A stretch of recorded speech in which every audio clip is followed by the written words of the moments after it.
अस्सलाम वालेकुम स्टूडेंट्स। आई होप आपको आवाज़ क्लियर आ रही होगी। अब एक दफ़ा वेरीफाई भी कर दें and there are very few participants. Kindly message पहुंचा दें सबको कि क्लास स्टार्ट हो गई है। मैंने अभी आईडी और पासकोड वगैरह भी जो है वो ईमेल पे भेजा है, बट आप आपस में भी कम्युनिकेशन कर लें and then we will start the class.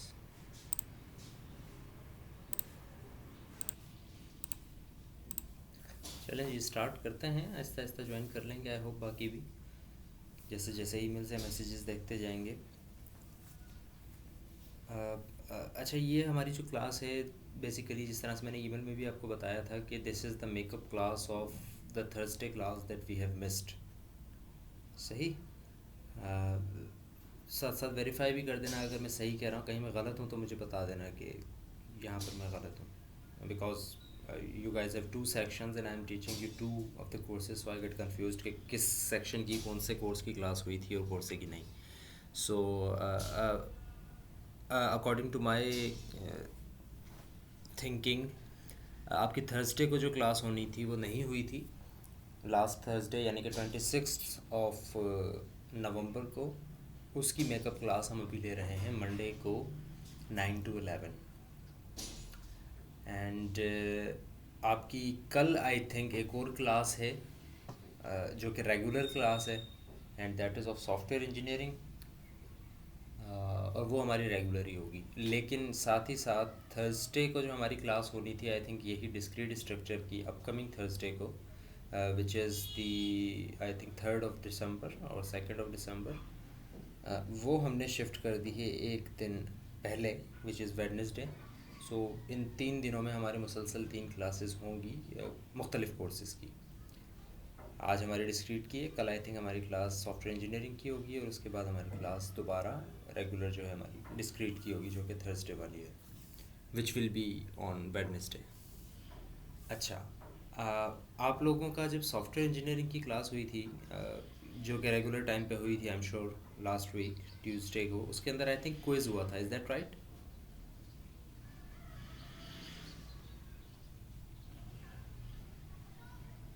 Okay, all right. So आज आपका डिस्क्रीट का क्विज़ है एविडेंटली। आज आपने डिस्क्रीट का क्विज़ देना है, लेकिन बात वही है कि हम टाइम देंगे आपको उसके लिए भी कि आप थोड़ा सी चीज़ें रिवाइज कर लें और फिर उसके बाद जो है अपना क्विज़ स्टार्ट करें। Although it is not a surprise quiz, I think मैंने आपको बता दिया था कि होगा तो सही, अगर क्लास नहीं भी होती है तो क्विज़ होगा, लेकिन फिर क्लास नहीं हुई थी तो फिर मैंने कहा कि क्विज़ भी बाद में ही लेंगे, बिकॉज हो सकता है कि आपके इश्यूज़ वगैरह हों, कुछ आप पूछना चाह रहे हैं। सो आज हम क्विज़ करेंगे और वो उसी तरीके से होगा जिस तरह से सॉफ्टवेयर इंजीनियरिंग का क्विज़ हुआ था, यानी कि वही मैं आपको 10-15 मिनट पहले क्विज़ के जो है वो क्लास फिनिश तो नहीं, मतलब एक तरह से पॉज ले लेंगे हम, और फिर आप चीज़ें रिवाइज करके और फिर क्विज़ आप स्टार्ट कर सकते हैं। 10 AM पे आई थिंक क्विज़ स्टार्ट होगा। ज़रा मुझे वेरीफाई करते हैं ऐसा ही है या नहीं है, क्योंकि मैंने अपनी तरफ से तो सेटिंग कर ली है पूरी LMS के ऊपर। कोई एक स्टूडेंट अगर LMS पे लॉगिन होकर ज़रा देख ले कि कब ड्यू है आपका क्विज़, टाइमिंग अगर आपके पास आ जाएगी कब ओपन होगा। तो I think it's 10 AM to 10:30 AM, यानी कि अभी 10 बजे आपका क्विज़ स्टार्ट होगा, 10:30 बजे तक आपका क्विज़ जो है वो ख़त्म हो जाएगा। सफ्तर कह रहे हैं टाइम लिमिट थोड़ी बढ़ा दें। टाइम लिमिट देखें बहुत ज़्यादा है ऑलरेडी, आप लोग पता नहीं क्यों इसको कम समझ रहे हैं। 10 मिनट 10 क्वेश्चंस के लिए, और वो क्वेश्चन भी MCQs हैं। एक आधा क्वेश्चन उसमें ऐसा होता है जो कि जिसमें आपको थोड़ी सी कैलकुलेशन करनी पड़े, उसके अलावा तो सिंपल सी चीज़ें हैं। वो what does this stands for, या क्या ये टोटोलॉजी है या नहीं है, इस तरह के क्वेश्चंस हैं। तो वो तो आई थिंक इतना ज़्यादा टाइम नहीं लेते हैं। इवन अगर आप एक क्वेश्चन को 2 मिनट भी लेते हैं तब भी आपके पास 8 मिनट बचते हैं बाकी 9 क्वेश्चंस करने के लिए, which is more than 30-40 seconds पर क्वेश्चन। SC का क्विज रह गया था, सब तक कह रहे हैं। क्या हुआ था क्लास का, कह रहे हैं आप अपना कह रहे हैं, आप अपनी बात कर रहे हैं, या क्योंकि मैं अभी क्लास का भी पूछ रहा था ना, किस चीज़ का क्विज हुआ किसका नहीं हुआ। आई थिंक आप अपना कह रहे हैं कि SC का आपका क्विज रह गया था टाइम लिमिट की वजह से। ओके ओके ओके, ठीक ठीक ठीक। सो ओके, उसकी भी हमने काफ़ी लंबी चौड़ी बात की थी, आपने अगर रिकॉर्डिंग देखी हो या आप क्लास में थे तो, कि हम 3-4 क्विज़, एक क्विज़ ज़्यादा लेंगे। 3 क्विज़ हमने करने हैं तो हम 4 क्विज़ लेंगे, ताकि थोड़ा सा मैनेजमेंट हो सके और थोड़ी सी आप लोगों के इस तरह के इश्यूज़ को भी हम टैकल कर सकें। लेकिन टाइम का इशू नहीं है, ये टाइम के इशू की वजह से नहीं है कि आपको टाइम कम दिया गया है, टाइम एग्जैक्ट दिया गया है आपको, बल्कि ज़्यादा दिया गया है। आमतौर पर जब मैं क्विज़ेज़ ले रहा होता हूँ, इवन फिज़िकल क्लासेस में भी जब क्विज़ेज़ होते हैं, तो वो क्विज़ेज़ भी 10 से 15 मिनट के होते हैं, लेकिन उसमें तो आपको लिखना भी पड़ता है, पूरे पूरे क्वेश्चंस के आपको जवाब देने पड़ते हैं कि 2-2 पेजेस के ऊपर। बट ये तो MCQs हैं, और इसके अंदर ज़्यादा से ज़्यादा आई थिंक जो टाइम आपको लगता है वो ये कि आपकी लोडिंग स्क्रीन जो है वो टाइम लेती है।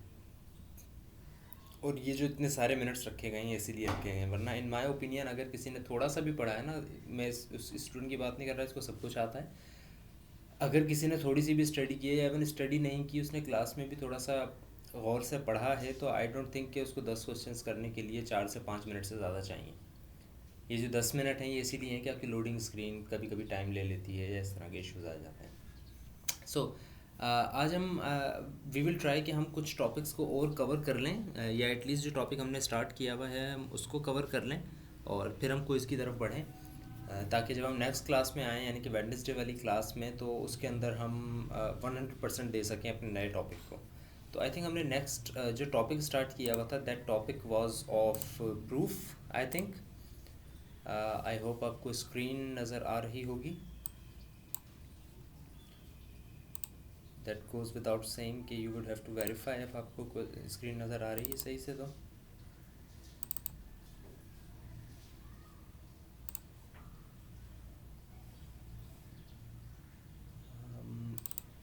प्रूफ्स के टॉपिक को हम कंटिन्यू कर रहे थे।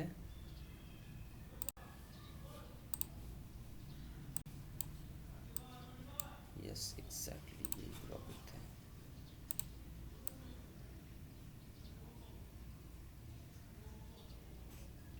Yes okay, so I think let's continue. अच्छा, हमने कुछ टॉटोलॉजीज़ को डिस्कस किया था, हमने कहा था कुछ ऐसी स्टेटमेंट्स हैं जो कि रूल्स हैं। रूल्स का मतलब यही है कि they are always true, they are always suppose to be true. तो उनमें हमने काफ़ी रूल्स को डिस्कस किया था। डिसजंक्टिव सिलोजिज्म आपको सामने नज़र आ रहा है, इसके अलावा हाइपोथेटिक सिलोजिज्म थी, कंजंक्शन थी, इसके अलावा बहुत सारे और भी थे, जो है हमने इनको स्टडी भी किया था और उनकी एग्जांपल्स वगैरह को देखकर समझा भी था कि why are we calling those tautology, क्यों आखिर ये चीज़ें हमेशा ट्रू हैं। ओके, कुछ एग्जांपल्स हैं इसकी, मैंने आपको ये भी कहा था आई थिंक कि एग्जांपल्स आप खुद जाकर देख लेना इनकी कौन कौन सी हो सकती हैं। और एक दो को हमने डिस्कस भी किया था, लाइक हम जब फर्स्ट टॉटोलॉजी को डिस्कस किया था, लाइक दिस सिंप्लीफिकेशन के ऊपर हम जब आए थे, तो हमने इस पूरी को डिस्कस किया था कि कैसे है और क्यों आखिर ये चीज़ ट्रू है। इसके अलावा कुछ एग्जांपल्स हैं which you would have to, I hope कि आप लोग पढ़कर आए होंगे। इफ़ एंड ओनली इफ़ पे हमने बात ख़त्म की थी, आई थिंक ये भी हमने डिस्कस कर लिया था। इफ़ एंड ओनली इफ़, जिसको शॉर्ट में IFF इफ़ भी लिखा जाता है, ये एक तरीका है लिखने का बाई कंडीशनल स्टेटमेंट को। बाई कंडीशनल स्टेटमेंट क्या होती है, जो कि हम ऑलरेडी डिस्कस कर चुके हैं जब हम लॉजिकल कनेक्टिव पढ़ रहे थे, कि नॉट जस्ट कि इफ़ P देन Q, बल्कि दोनों तरफ से ये बात ट्रू होनी चाहिए, यानी कि इफ़ P देन Q, और साथ ही साथ ये भी होना चाहिए कि इफ़ Q देन P, दोनों चीज़ें एक दूसरे के ऊपर रिलाई कर रही हों, तो ऐसी स्टेटमेंट में हम कहते हैं इफ़ एंड ओनली इफ़ ये चीज़। तो फॉर एग्ज़ाम्पल जिस तरह से एग्ज़ाम्पल यहाँ पर दी हुई है, नहीं दी हुई, हमें हमें खुद लेनी पड़ेगी। अच्छा, हम खुद एग्ज़ाम्पल ले लेते हैं। फॉर एग्ज़ाम्पल हम अगर ये कहते हैं कि the table is blue if and only if the room is blue. For example, अगर रूम ब्लू है तब टेबल ब्लू होगी, इसके अलावा टेबल ब्लू नहीं हो सकती, ठीक है। जबकि अगर हम सिर्फ इफ़ देन में कहते हैं, अगर हम एक बात कहते हैं कि if the table is blue then the room is blue, तो इसका मतलब ये है कि अगर टेबल ब्लू है तो रूम ब्लू है। लेकिन ये चीज़ इस बात को डिनाई नहीं करती। मैं ज़रा नोटपैड खोल के आए थे, थोड़ा सा एग्जाम्पल को एलाबोरेट भी कर दूं लिख के, तब तक आपके जहन में कोई एग्जांपल आती है तो आप वो शेयर कर लें, हो सकता है कि मेरी एग्जांपल से बेहतर आ जाए। मेरे जहन में कोई रियल एग्जांपल इस वक्त आ नहीं रही है। कोई ऐसी एग्जांपल बताएं जिसमें एक चीज़ होगी सिर्फ तब जब दूसरी चीज़ होगी, उसके अलावा वो चीज़ एग्जिस्ट नहीं कर सकती। से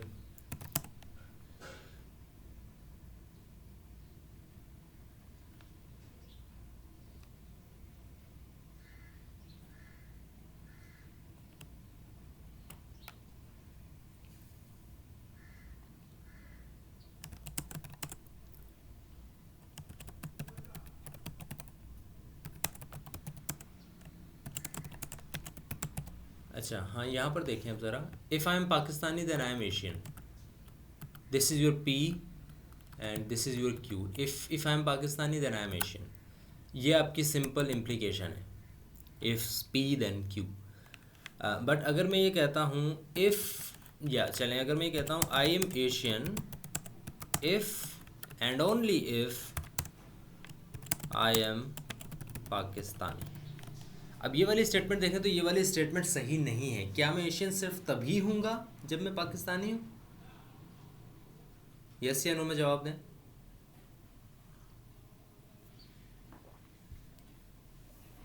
Obviously no.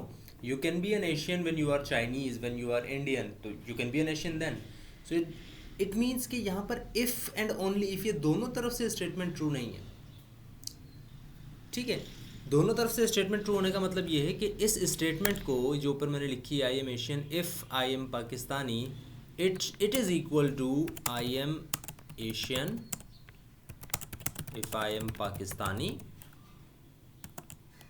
एंड, ये लॉजिकल एंड लगा रहा हूँ मैं, ठीक है।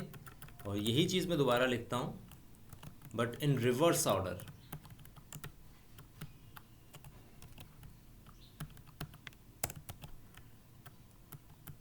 इफ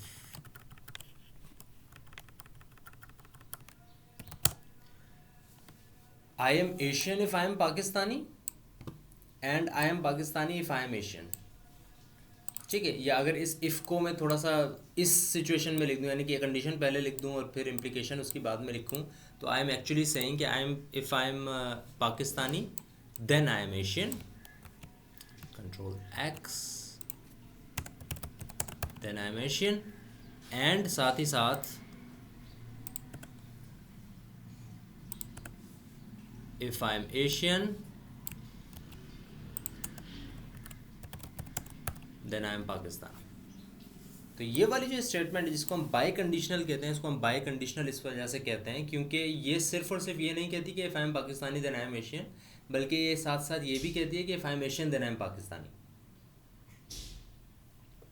तो आप if I am Asian if and only if I am Pakistani का मतलब यही है कि अगर आप पाकिस्तानी हैं तो आप एशियन हैं, और अगर आप एशियन हैं तो आप पाकिस्तानी हैं, यानी कि इसके अलावा और कोई सिचुएशन नहीं हो सकती जिसमें आप एशियन हो, सिर्फ और सिर्फ तब जब आप पाकिस्तानी हो। तो अगर सिर्फ पाकिस्तानी होने से ही एशियन आप हो सकते हैं, तो इसका मतलब है कि अगर आप पाकिस्तानी हैं तो आप एशियन हैं, और इसी तरह अगर आप एशियन हैं तो इसका मतलब यही हुआ कि आप पाकिस्तानी हैं। तो if and only if is a biconditional statement जो कि बिल्कुल इम्प्लीकेशन की तरह होती है but from both side. So if I tell it in a nutshell, so if I say कि पी इफ़ क्यू, तो इसका मतलब बेसिकली ये होता है कि इफ़ पी, ये चले मैं इसको इफ़ से भी हटा देता हूँ,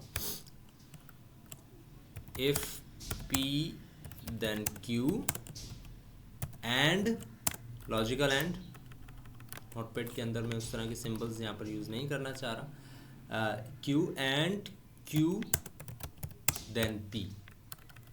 अगर ये दोनों स्टेटमेंट हैं ट्रू, यानी कि इफ़ पी देन क्यू भी है और इफ़ क्यू देन पी भी है, तो आई विल से कि P only if Q, right. इसी को अगर मैं सही करके थोड़ा सा लॉजिकल नोटेशन में अगर लिखना चाहूँ तो बेसिकली हम बाय कंडीशनल को इस तरह शो करते हैं, P then Q, P if Q, या पी ओनली इफ़ क्यू, और P then Q, again and को मैं एंड ही लिख रहा हूँ, and Q then P. This is your biconditional, you can call it a tautology, ठीक है जी। So again coming back to it कि if and only if, for example यहाँ पर लिखा हुआ है, for example show that x is odd if x square plus 2x plus 1 is even। तो if की बात कर रहे हैं, not just if। ऐसा नहीं है कि x odd होगा अगर ऐसा है तो, नहीं, अगर x ऑड होगा तो ये होगा, और अगर ये चीज़ ट्रू है तो इसका मतलब है कि x ऑड है। ये दोनों चीज़ें होनी चाहिए, इवन है तो। सो स्टार्ट हम कहाँ से कर रहे हैं कि बाय डेफिनेशन अगर हम कहते हैं कि x ऑड है, ये वही चीज़ है जो कि हम पहले भी कर चुके हैं, x अगर ऑड है तो इसका मतलब है कि by definition x is equal to 2k + 1 for some integer k। we all know that 2k plus 1 is the definition of an odd number. So applying simple algebra, we can call it x plus 1 equal to 2k plus 2. दोनों तरफ हमने plus one कर दिया. x plus one is equal to 2k plus one. X plus one is even. जब यहाँ पर हम आ गए तो हमने यहाँ पर 2 को जब कॉमन लिया तो we saw that x plus one is actually even, because x plus 1 is equal to something multiplied by 2. So if this is even by definition, so since x is even, जिस तरह से हमने लिया था कि अगर x odd है तो हम उसको किस तरह से लेके चलेंगे, लेकिन यहाँ पर अगर हम देखते हैं कि x plus 1 is even, तो अगर x plus 1 is even तो x plus 1 square is also even. ठीक है, ये एक रूल है. अगर x even है तो x square भी even ही होगा, because even number holds the rule of कौन सा रूल कहलाता है वो, जिसमें x सेट में से निकली हुई चीज़ के प्रोडक्ट भी उसी सेट में से हो. Closure with respect to closure property with respect to multiplication. So x plus one square is also even.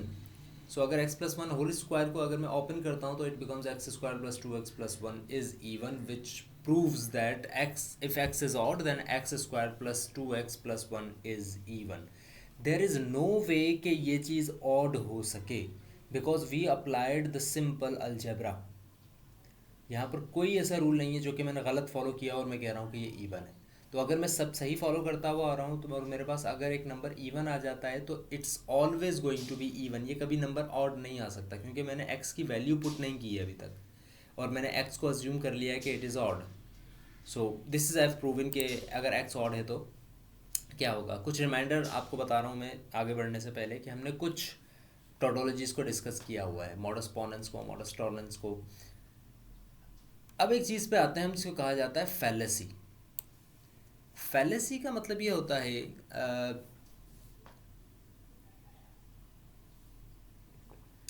कि आप डिडक्ट करें कोई चीज़, यानी कि आपने कहा कि भाई अगर P होगा तो Q होगा, और साथ ही साथ आप एक चीज़ बता दें कि भाई और ये है, तो फिर आप उससे इम्प्लाई कर सकते हैं कि फिर क्या है, जो कि हमने दो तरह के इससे पहले वो देखे रूल्स ऑफ इम्प्लीकेशन जो कि ऊपर लिखे हुए हैं, मॉडस पोलेंस और मॉडस टॉलेंस. ये दोनों फैलेसी क्रिएट कर रहे हैं.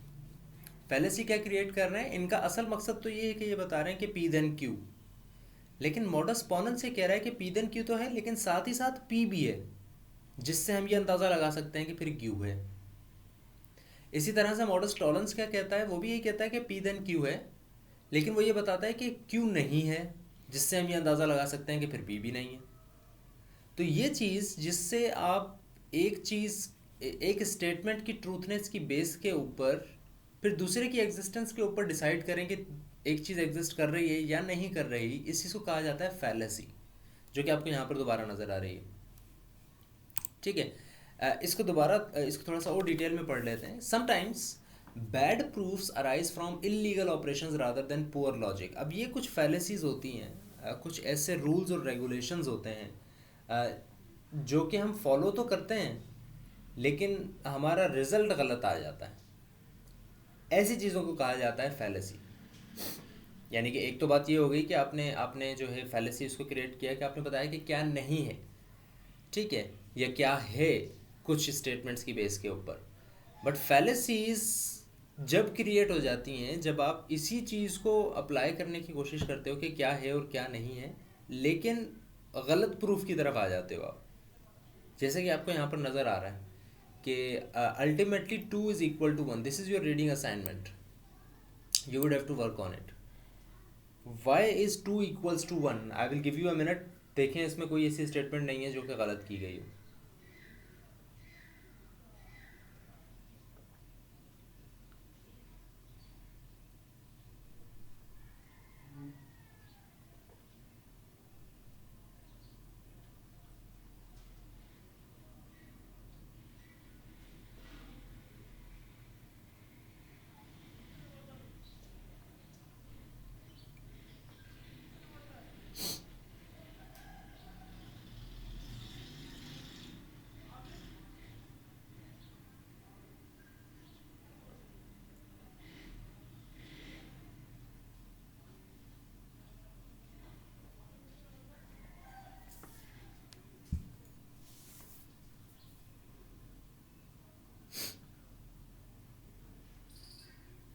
जी भाई, समझ आ गया।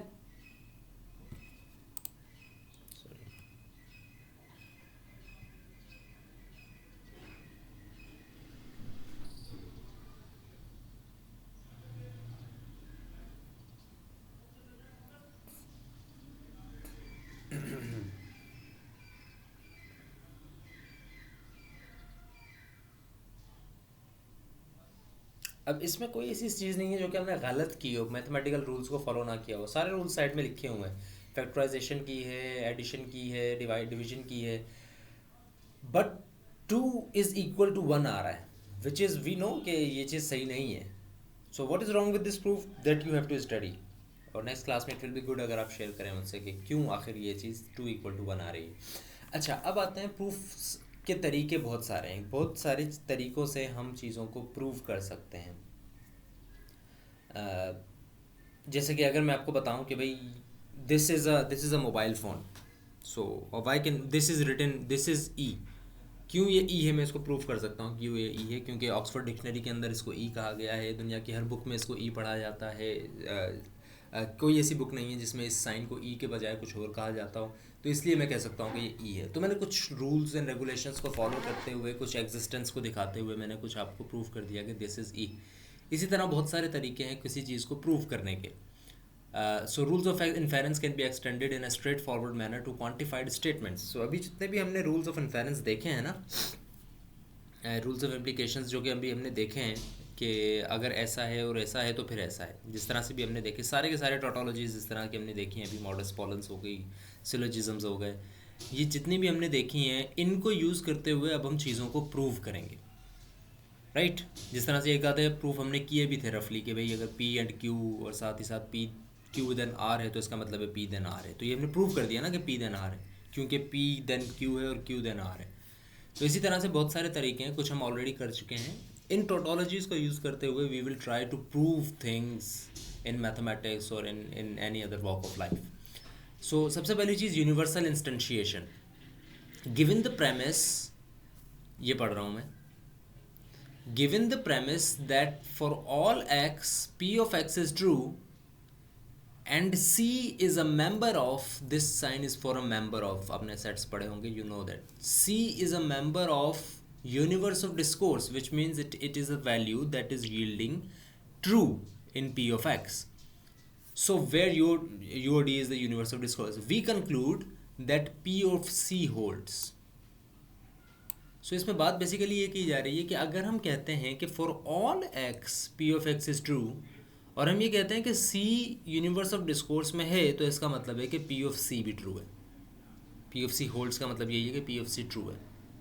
ये एक तरीका हो गया प्रूव करने का। भाई मैं कैसे कह सकता हूँ कि पी ऑफ थ्री ट्रू है, क्योंकि आपने कहा था कि for all X P of X is true, और जो थ्री है वो यूनिवर्स ऑफ डिस्कोर्स में आ रहा है, इसलिए मैं कह सकता हूँ पी ऑफ थ्री ट्रू है। ये एक तरीका हो गया। इसी तरह यूनिवर्सल जनरलाइजेशन है। यहाँ पर we select an arbitrary element in the universe of discourse. कोई भी एक आर्बिट्रेरी एलिमेंट, आर्बिट्रेरी का मतलब यही है कोई भी एक random element C from the universe of discourse and show that P of C holds.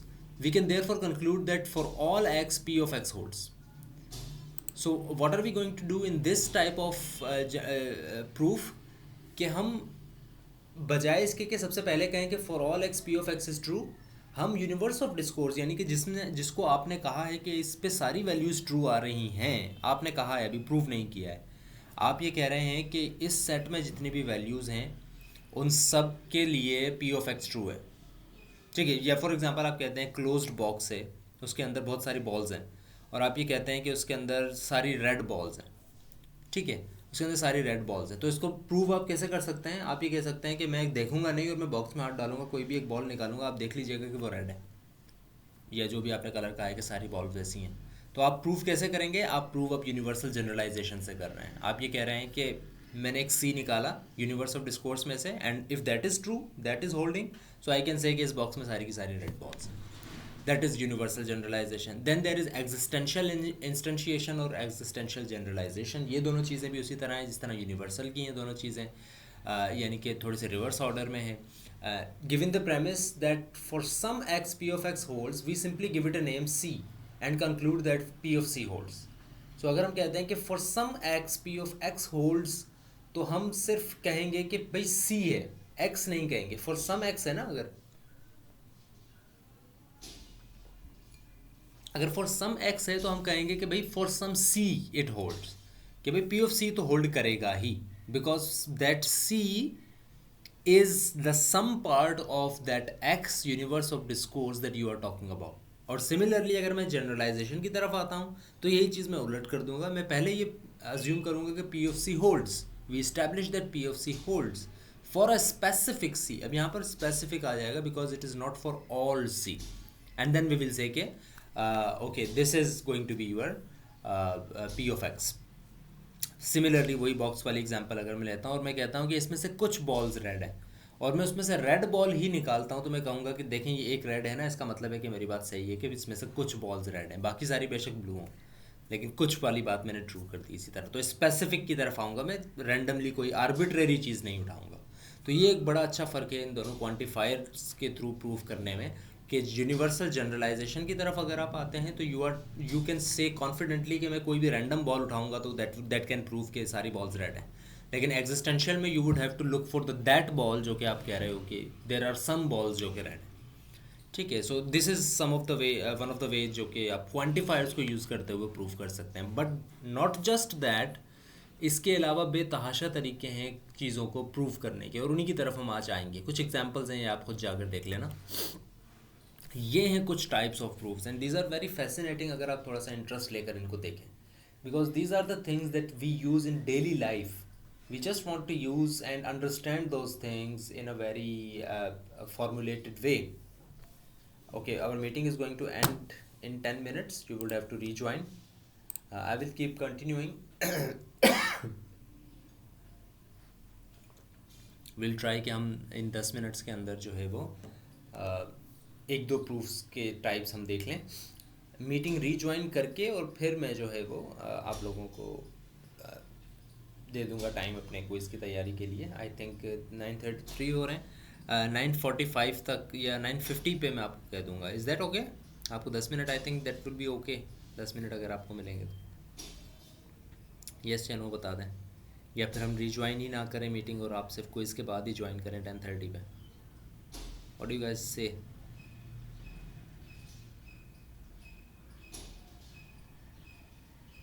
Okay, बता दीजिएगा, फिर मैं बात कंटिन्यू कर रहा हूँ जब तक। So there are a lot of types of proofs या ways to prove something. There are trivial proofs, there are vacuous proofs, direct proofs, contrapositive, proof by contradiction, proof by cases, proof by equivalence, existence proofs, uniqueness proofs, and some others as well. But these are the ones that discrete mathematics recognize, and it says कि okay, ये वो proofs हैं जिनकी basis पे rely करके हम कह सकते हैं कि okay, now you are going to, the proof that you have given is a correct one. Okay, sorry, here सबसे पहले आते हैं ट्रिवियल प्रूफ के ऊपर। ऐसा प्रूफ जिसमें, अच्छा, प्रूफ का मतलब यही है कि हम पी देन क्यू की बात कर रहे हैं। सो पी के अंदर हो सकता है कि मैं कह दूंगा ए एंड बी भी है, लेकिन पी देन क्यू को फॉर एग्जांपल अगर हम लेते हैं कि अगर आप प्रूफ करना चाह रहे हैं कि क्यू है या नहीं है, तो अगर आप ये कहते हैं कि P ट्रू है देन Q ट्रू है और उस P और Q का कोई रिलेशन ही नहीं है, इसका मतलब है कि आपने ट्रिवियल तरीके से उसको प्रूफ किया है। एक बड़ी अच्छी एग्जांपल नीचे लिखी हुई है। एग्जांपल में अगर देखें, इफ़ CSE235 इज़ ईजी या MAT 104 is easy, CSE 101 is easy, आपका course is easy. If MAT 104 is easy then the earth is round. अब ये जो चीज़ आपने प्रूव की है इसका कोई रिलेशन नहीं है पहली चीज़ से, लेकिन ये चीज़ प्रूव्ड है, इट इज़ ट्रिवियल। ये वर्ड मैं बार बार यूज़ कर चुका हूँ आपकी क्लास के अंदर पहले भी, इसी वजह से, ताकि कुछ वर्ड्स हैं जो कि आप ऐसा ना समझें कि बिल्कुल इन्हीं चीज़ों से रिलेटेड है। ट्रिवियल का मतलब यही होता है कि something that is known to be true. ये चीज़ तो पता है, ये तो होता ही है, ऐसा नहीं है कि इसके ऊपर कोई शक की गुंजाइश हो। ठीक है, सो अगर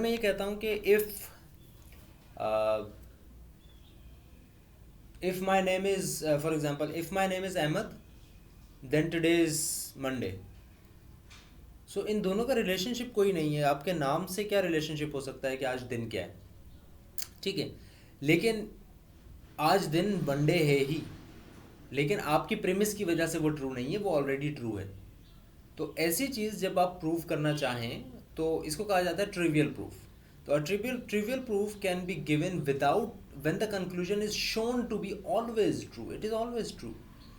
तो conclusion holds without using the premise. Premise का, कंडीशन का कोई कोई असर नहीं पड़ता है आपकी कंक्लूजन के ऊपर. In that scenario we are using a trivial proof. So similarly अगर मैं कहता हूँ कि prove if x is greater than 0 then this holds x plus 1 whole square minus 2x is greater than or equal to x square. So अगर x greater than 0 है तो फिर ये है.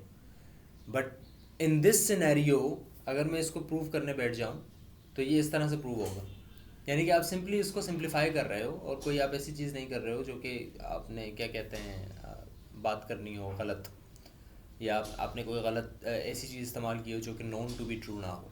सो अगर मैं इसी चीज़ को उठाता हूँ x plus 1 whole square minus 2x, जिसको इसने कहा था कि प्रूफ करें, मैंने इसको सिंप्लीफाई किया, x प्लस 1 होल स्क्वायर को ओपन किया और ये सारे काम किए, और जवाब मेरे पास आया x square plus 1 that is greater than और इक्वल टू एक्स स्क्वायर. मुझे ये प्रूफ करना था कि एक्स स्क्वायर प्लस 1 जो है वो ग्रेटर देन और इक्वल टू एक्स स्क्वायर है या नहीं. So x square plus 1 is obviously equal greater than x square.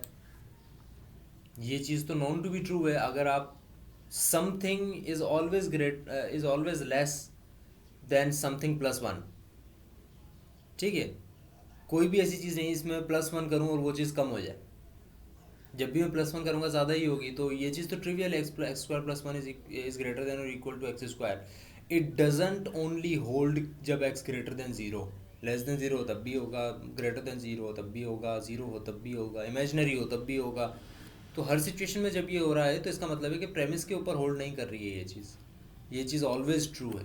So in this type of proof we call it trivial proofs. Then there are vacuous proofs. Vacuous proofs तब use होते हैं if the premise P is false then the implication P then Q is always true. यहाँ पर जो आपको हम जो use कर रहे हैं, एक तरह की टॉटोलॉजी कह लें जब हम यूज़ कर रहे हैं, वो ये कि P देन Q सिर्फ तब फॉल्स होता है जब प्रेमिस फॉल्स होती है, यानी कि P. ऐसा ही है या नहीं है? कोई चीज़ ऐसी हमने नहीं देखी है अभी तक जो कि बिल्कुल हटकर हो. सारी चीज़ें हम पीछे से पढ़ते हुए आ रहे हैं. सो दोबारा मैं आपको लेक्चर नंबर 1 पर ले जाता हूँ, that is of logic. There it is. And we have seen that P then Q is always true. ये है P then Q. It is always true. It is only false when premise is true. True या false गलत लिखा हुआ है यहाँ पे. Okay, थोड़ा सा मैं इसको रिमाइंड कर लूँ. आई थिंक मैं गलत हूँ, करेक्ट कीजिएगा मुझे. If the premise P is false then the implication P then Q is always true. Okay, yes, it is always true. अगर आपकी प्रेमिस फॉल्स है 0 0, अगर आपकी प्रेमिस फॉल्स आ रही है इसका मतलब है कि आपकी इम्प्लीकेशन हमेशा ट्रू होगी, 1 और 1. देख रहे हैं यहाँ पे. सो इट डजेंट मैटर कि प्रेमिस के बाद Q होल्ड करता है या नहीं करता. अगर प्रेमिस फॉल्स आ रही है तो इसका मतलब है कि P देन Q हमेशा ट्रू है. And that is the way of proving something using vacuous proofs. And vacuous proofs का मतलब ये है कि अगर आप इस तरह से चीज़ को लेकर चलो और प्रूव करो. A vacuous proof is a proof that relies on the fact that no element in the universe of discourse satisfies the premise, thus the statement exists in vacuum in the universe of discourse. अब the statement exist in vacuum का मतलब ये है कि statement उस P के अलावा कहीं पर भी exist कर सकती है. आपने ये प्रूफ नहीं किया कि P देन Q है, आपने ये प्रूफ किया कि P नहीं है इसलिए Q हो सकता है. P नहीं है इसलिए P देन Q ट्रू है, क्योंकि P नहीं है. अगर P होता तो फिर P देन Q फॉल्स भी हो सकता था. लेकिन हम ये चाहते हैं, हमने ये देखा कि अगर P फॉल्स है तो P देन Q हमेशा ट्रू है, यानी कि अगर P फॉल्स है तो Q एग्जिस्ट कर सकता है वैक्यूम में, कंक्लूजन वैक्यूम में एग्जिस्ट कर सकता है, कंक्लूजन एग्जिस्ट कर सकता है विदाउट बीइंग P। जिस तरह से नीचे एक बड़ी अच्छी एग्जांपल है, if x is a prime number divisible by 16 then x square is less than 0। ये मैंने एक प्रूव किया, ये चीज़ मैंने प्रूव कर दी, ये मैं कहता हूँ ये सही है। क्यों सही है ये, नीचे वाली स्टेटमेंट पढ़ें, बड़े मज़े की स्टेटमेंट है, अगर आपको ये समझ आ जाती है तो।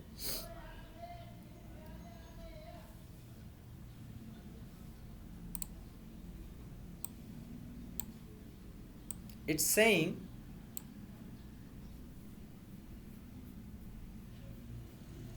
Okay our meeting is about to end and इस चीज़ को फिर कंटिन्यू करेंगे हम जब हम क्विज़ के बाद आ जाते हैं। तो now is the time for quiz. आप लोग अपने ये 10-15 मिनट जो भी हैं ये लें और 10 PM पे आप क्विज़ स्टार्ट करें और 10:30 पे हम फिर क्लास को रीज्वाइन करेंगे न्यू मीटिंग पे। So get on with that. Alright, it's 10:30, we are back.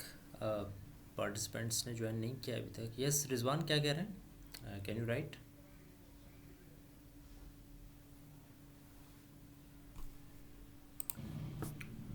Rizwan कुछ कहना चाह रहे हैं, आई थिंक। चलें आप कर दें मैसेज, फिर I will address to it. Let's continue. Let's continue. Quiz के मुतालिक अगर कोई क्वेश्चन, कोई क्यूरी वगैरह हो तो वो बेशक मुझे मैसेज में भेज दें, मैं एड्रेस करता हूँ उसको। So we were talking about vacuous proofs and we said, for example यहाँ पर लिखा हुआ है जैसे if x is a prime number divisible by 16 then x square is less than 0। So actually we have seen that P is false, premise false है because comma से पहले जितनी भी चीज़ें लिखी हुई हैं this is false। so if premise is false then obviously then के बाद वाली चीज़ हमेशा true होगी, ये हम देख चुके हैं, ठीक है। so why is this false and why is this specifically, why is this always false? because no prime number is divisible by 16। So because we know कि कोई प्राइम नंबर डिविजिबल बाय 16 नहीं है, इसका मतलब है कि ये कंडीशन कभी ट्रू नहीं होनी कि a prime number that is divisible by 16।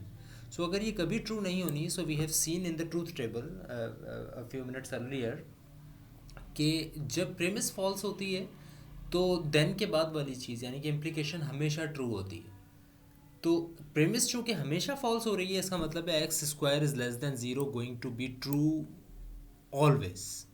So this is a way to prove something again, that is a vacuous proof, that is a way to prove something in a vacuum, that if something is not true, it is false, then obviously its non-existence is not going to affect the result of implication.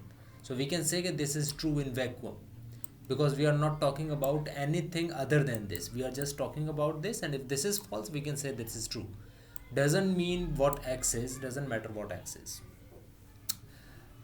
Okay, एक वज़ाम मसीर ने कुछ भेजा है, मैं ज़रा उसको address कर लूँ। अच्छा रिजवान, आपका जो मसला है थोड़ा सा मैं फॉलो नहीं कर पा रहा हूँ, क्योंकि देखें पहली बात तो ये कि ग्रुप्स को आप छोड़ देना। अब ग्रुप्स तो ऑनलाइन ही थे जितने भी थे, मतलब हाइब्रिड में थे जितने भी थे।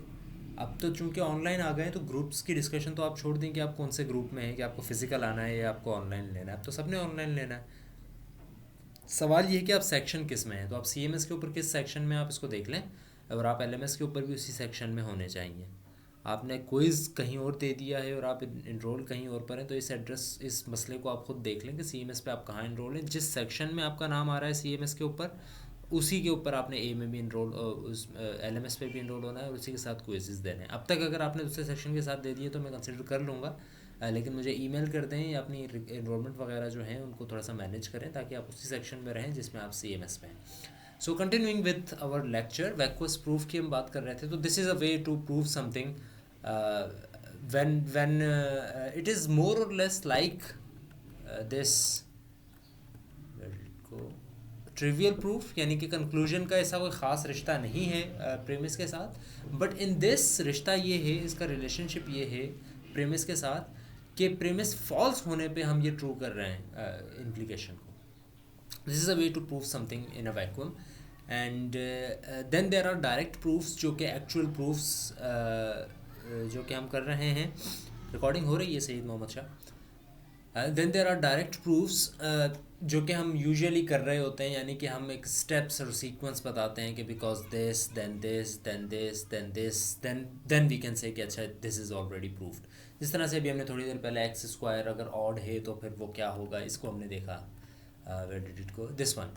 This is something, this is not basically a direct proof, but कहने का मतलब ये है कि समथिंग जिसके अंदर हम मुख्तलिफ़ चीज़ों को देखते हुए, जिस तरह से ये लिखा हुआ है या कुछ ऐसी स्टेटमेंट्स थी अभी जिस तरह से ये लिखा हुआ है 2=1 प्रूव हुआ है. क्यों प्रूव हुआ है? बिकॉज हमने बहुत सारे रूल्स एंड रेगुलेशंस को फॉलो करते हुए जो है एक सीक्वेंस बताते हुए इस चीज़ को फॉलो किया है. So most of the proofs we have seen so far are direct proofs. In a direct proofs you assume the hypothesis P. हम अज्यूम करते हैं कि ओके पी इज़ ट्रू, या पी को अज्यूम करते हैं ट्रू या फॉल्स, एंड फिर हम कुछ डायरेक्ट सीरीज़ जो है सीक्वेंसेस बताते हैं, इम्प्लिकेशंस की, रूल्स ऑफ इन्फेरेंस लगाते हैं, अदर रिजल्ट्स हम शो करते हैं, अलजेब्रा को यूज़ करते हैं, और फिर हम शो करते हैं कि बिकॉज पी हम ट्रू लेकर चले थे तो और अब पी से क्यू जनरेट हो गया है, तो इसलिए वी कैन से कि if P then Q. So this is the way of proving something directly. Then there are proof by contrapositive. Contrapositive proofs use this tautology. If P then Q, this implies that not Q then not P.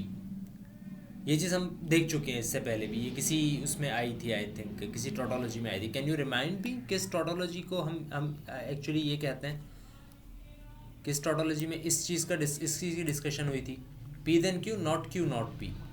Let's see अगर हम ढूंढ पाते हैं इस चीज़ को या नहीं. I think it was very early when we were doing it. There it is. इसका नाम भी आप देखें क्या है, कॉन्ट्रापॉजिटिव. सो हम इसी कॉन्ट्रापॉजिटिव रूल ऑफ इन्फेरेंस को यूज़ करते हुए चीज़ों को अगर प्रूफ करेंगे तो इसका मतलब है कि we are using proof by contrapositive. ठीक है. सो प्रूफ बाय कॉन्ट्रापॉजिटिव क्या कहता है? This is a rule, and इसी रूल को यूज़ करते हुए अगर आप कोई चीज़ प्रूफ कर रहे हैं तो this is called proof by contrapositive. And proof by contrapositive means exactly that you assume that the conclusion is false, give a series of implication to show that कि ये फॉल्स है. Such an assumption implies that premise is false. हम ये prove नहीं करेंगे कि P है तो Q है, हम ये प्रूफ करेंगे कि Q नहीं है. तो अगर हम ये प्रूफ कर देंगे कि Q नहीं है तो अल्टीमेटली हमने ये भी प्रूफ कर दिया कि P नहीं है. ठीक है. सो ये एक चीज़ प्रूफ करने की है. अगर आपको लगता है कि आप P को देखते हुए Q को प्रूफ नहीं कर सकते तो आप ये प्रूफ कर दें कि Q नहीं है. उससे आप ये भी प्रूफ कर सकते हैं कि P नहीं है. और अल्टीमेटली फिर इस चीज़ को देखते हुए you can say that if P then Q. Because Q नहीं है इसका मतलब है P नहीं है. अगर आप ये चीज़ प्रूफ कर देते हैं तो इसका मतलब है कि P देन Q भी आप प्रूफ कर रहे हैं. It takes some time to understand those things. I am telling you कि एक्चुअली हमने सीखना क्या है और किस तरह से इसको समझते हैं हम. But I am pretty sure कि आप लोगों को ये चीज़ें अभी फ़िलहाल उस लेवल पर समझ में नहीं आ रही होंगी until and unless you go and take some examples of yourself. कुछ एग्जाम्पल्स बुक से लें, इंटरनेट से लें, एंड अंडरस्टैंड योर सेल्फ कि okay actually this is right. This is not just words P and Q and not. This is actually trying to tell us something.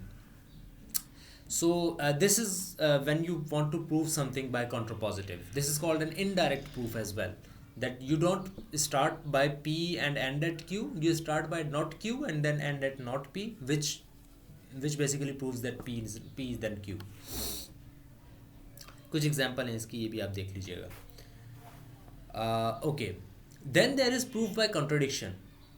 This is one of a very fascinating way of proving something, which I'm sure you use in your daily life as well. To prove a statement P is true, you may assume that it is false. अगर आपने ये prove करना है कि कोई statement true है, कोई भी स्टेटमेंट हो सकती है, P हो सकती है वो, या P then Q हो सकती है, या सिर्फ P then R हो सकती है, whatever, कोई एक स्टेटमेंट है P, आपने कोई बात कही है. अगर आपको ये प्रूव करना है कि ये बात सच है तो पहले ये एज्यूम करें कि ये बात गलत है. ठीक है. आप पहले एज्यूम करें कि ये बात गलत है और फिर कुछ इस तरह के रूल्स एंड रेगुलेशंस अप्लाई करें, कुछ इस तरह के उसको सॉल्व करने की कोशिश करें, सिंप्लीफाई करें, उससे दूसरी बातें निकालने की कोशिश करें, और फिर इस रिजल्ट पर आएँ कि जो चीज़ आपने कही थी ना कि फॉल्स है, वो एक्चुअली फॉल्स नहीं है। ठीक है, तो अगर आप ये प्रूव कर देंगे कि जो आपने अज्यूम किया था फॉल्स, वो फॉल्स नहीं है, तो इसका मतलब है कि आपने ये प्रूव कर दिया कि वो चीज़ ट्रू है। इंग्लिश में जो लिखा हुआ है इसको पढ़ लें। You may assume that it is false and then proceed to show that such an assumption leads a contradiction with a known result। आपने अज्यूम किया फॉल्स और फिर ये दिखाएं कि वो फॉल्स अज्यूम करने के बाद जो रिजल्ट आ रहा है वो एक्चुअली ट्रू नहीं है। इसका मतलब है कि आपकी अजम्पशन गलत थी। ठीक है, so in terms of logic you showed that for a non result R, एक ऐसा रिजल्ट है जो कि आर है, जो कि आपको पता है कि ट्रू है। ठीक है, और आप कहते हैं कि not P then R and not R is true। It is a contradiction। And why it is a contradiction? अच्छा, contradiction आपको वर्ड पहले भी पता है कि क्या होता है। Contradiction means some statement that is always false। So this statement is going to be always false because R and not R never, it will never yield true, because this is, if this is true then this is false, if this is false then this is true। So this statement is a contradiction। So अगर हम ये कहते हैं कि एक non result है R, तो कभी भी R and not R true नहीं हो सकता। नॉन रिजल्ट का मतलब जिस तरह अर्थ इज़ राउंड, ठीक है, today is Monday, these are some of the non result. अगर आप ये कहते हो कि फॉर एग्जांपल आप ये कहते हो टेबल इज़ ब्लू, इस एग्जांपल को ज़रा गौर से सुने। अगर आप कहते हो टेबल इज़ ब्लू और आप कुछ रूल्स एंड रेगुलेशंस अप्लाई करते हुए आते हो और जवाब आता है कि टुडे इज़ मंडे, तो इसका मतलब है कि टेबल ब्लू थी, क्योंकि टुडे इज़ मंडे, ये एक नॉन फैक्ट है। लेकिन अगर आप टेबल इज़ ब्लू को लेते हो और कुछ रूल्स एंड रेगुलेशंस अप्लाई करते हुए इस बात पर आ जाते हो कि टुडे इज़ फ्राइडे, तो इसका मतलब है कि आपकी अजम्पशन गलत साबित हो गई, and today is actually not Friday. Right, so we start by assuming something to be false, और फिर हम उससे एक ऐसा रिजल्ट निकालते हैं जो कि नॉन टू बी ट्रू। सो हम कहते हैं कि अगर ये फॉल्स है तो फिर ये भी तो नहीं होना चाहिए, क्योंकि ये तो नॉन टू बी ट्रू है। तो अगर एक चीज़ फॉल्स है और उससे फिर एक ऐसी चीज़ जो कि नॉन टू बी ट्रू हो वो फॉल्स आ जाए, तो वी कैन से कि हमारी अजम्पशन गलत थी, and that thing is not actually false but that thing is actually true. So this is how we can prove something by contradiction. इसकी example एक यहाँ पे आपके सामने है, बड़ी डिटेल्ड एग्जांपल है, जाकर आप देख लीजिएगा इसको। Then there are proof by cases. I think यहाँ तक हम रखते हैं, आप इनकी एग्जांपल्स देख लीजिएगा। प्रूफ बाय केसेस के बाद से एक दो और टाइप्स ऑफ प्रूफ्स हैं, इक्विवेलेंस है, एग्जिस्टेंस है, यूनिकनेस है। इनके ऊपर नेक्स्ट क्लास के अंदर हम जो वेडनेसडे को होगी होपफुली हमारी उस पर बात करेंगे। Similarly, we will start another lecture and we will try to end that lecture as well. So there are a lot of things to do in next class. So be prepared for next class। अभी तक की चीज़ें सारी पढ़कर आइएगा, और कोई question कोई क्यूरी हो तो वो अब भी आप मुझसे पूछ सकते हैं, और वरना आई थिंक अभी पूछने की कोई ज़रूरत नहीं पड़ सकती है आपको, क्योंकि अभी तक आपने स्पेसिफिकली एग्जांपल्स को पढ़कर समझा नहीं। जब तक आप वो काम नहीं करेंगे ऑब्वियसली फिर आप नहीं समझ सकते, आपके क्वेश्चंस जो हैं वो इनवैलिड हो जाएंगे एक तरीके से। सो काइंडली इन चीज़ों को देख लें, और उसके बाद जो है फिर हम नेक्स्ट क्लास के अंदर इन्हीं टॉपिक्स को कंटिन्यू करेंगे। Mutahir Imam has raised hand, why, and he is a guest, he और शी इज़ अ गेस्ट। आपका रोल नंबर नहीं है साथ, I can't give you mic, you can write in the chat room if you want. Otherwise, if you have any question, if you are a genuine student, you can email me your question. I will address that. If not now, then in the Wednesday class. I think that's about it. Next class के अंदर हम जो काम करेंगे, it is going to be very interesting as well as very important. So that's about it from today's class. Email address आपको पता नहीं है रिजवान? ईमेल एड्रेस मैं भेज देता हूँ अभी चैट में।